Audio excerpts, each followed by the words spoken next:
And hi, this is Scott Jordan. You're watching live here at Cellars of Sonoma.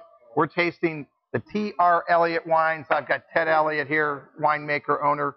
And the wine we just poured, this particular wine is all of 6 barrels. So get out your calculator. You get about 23.5 or 24 cases per barrel. That ain't a whole lot of wine. That is not a lot of wine. But it's one of 3 that you make. So 5 barrels came from Ocano, 1 barrel came from Hallberg. It's nice that you put that on the label. You know, I hear comments all the time by consumers. They want a little information.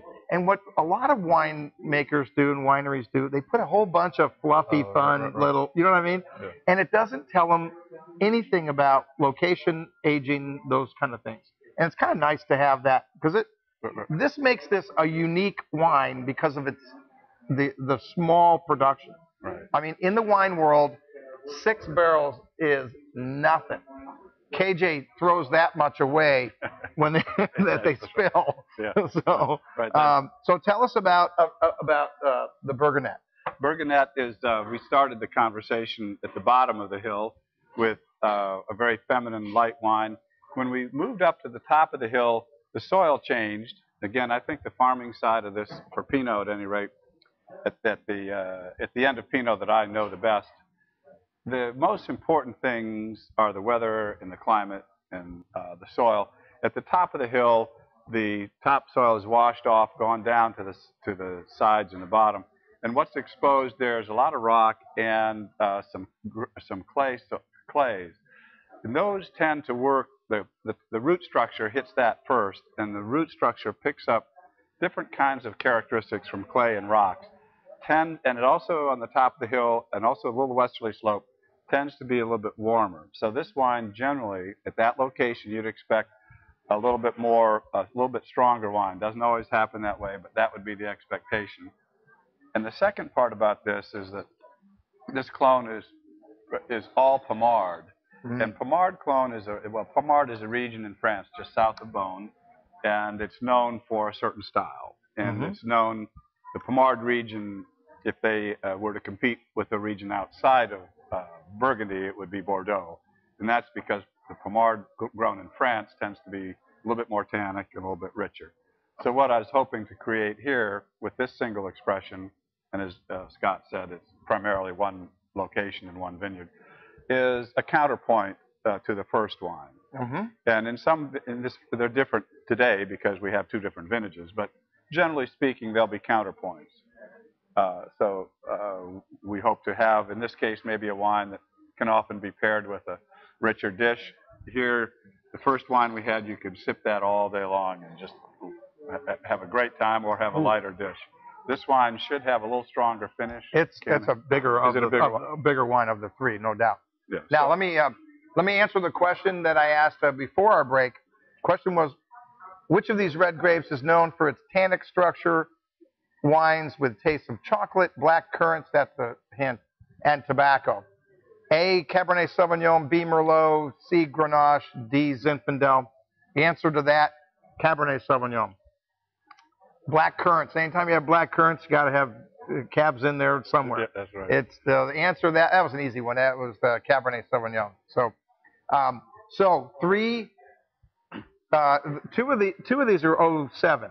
That's right. The 3 Plumes is the newest of the 08. That's right. Love that. Now, we had a challenging year last year, 2010. The weather, well, maybe it was similar, would you say, to 08 in a way, a cooler summer, but it was a weird ending. The end of the season was really odd. Right. I mean, it really played havoc. What are you seeing in the wines that you're aging now for 2010? Well, this was a year where farming again dominated. In the case of Pinots, it always will. Mm-hmm. But the experience was for most of us was a bad combination of a very poor set in the spring, which is what you're relating to. Yeah. But just as important, we had a lot of foggy weather over the summer, with a couple of days of sunshine that just temperatures went from 70s to 105. Yeah, exactly. And those and it was 2 days, which doesn't seem like much, but the grapes they hadn't been down to the beach and had a little sunburn yet, so they got slammed with a lot of bright sunshine, and that instantly turned a lot of grapes, at least those exposed to the sun, into raisins.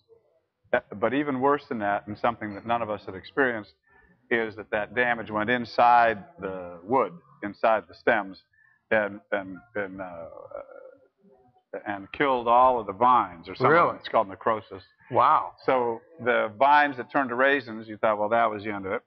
In the case of 2010, I personally walked through that 2-acre vineyard that makes this wine 3 times, one 6 hours before harvest, and then the other 2 a day earlier and 3 days earlier, to pick out every cluster that had a raisin on it. Wow. It was devastating from the standpoint. So from a yield perspective, right? Right. But then can that be a double-edged sword in the sense that you now thin the crop out, so maybe your potential for the better fruit is there? Or, well, yeah, I think what's happened, more concentrated fruit? It's like the 2008 that you'd mentioned, where there was some firestorm and the smoke. Farmers that kept grapes that had been exposed to smoke paid a big price. The consumers figured that out and said, this tastes like an ashtray. Yeah, right. The same thing is going to happen with farmers who kept raisins. The consumers are going to say, that tastes like raisins. So those of us in this end of the business, you can't deal with smoke, you just don't make the wine. And the same thing with here, I just don't make a Pinot that has a taint in it. So I cut it all out. All right. Now, we're going to take a break, but not from the live feed.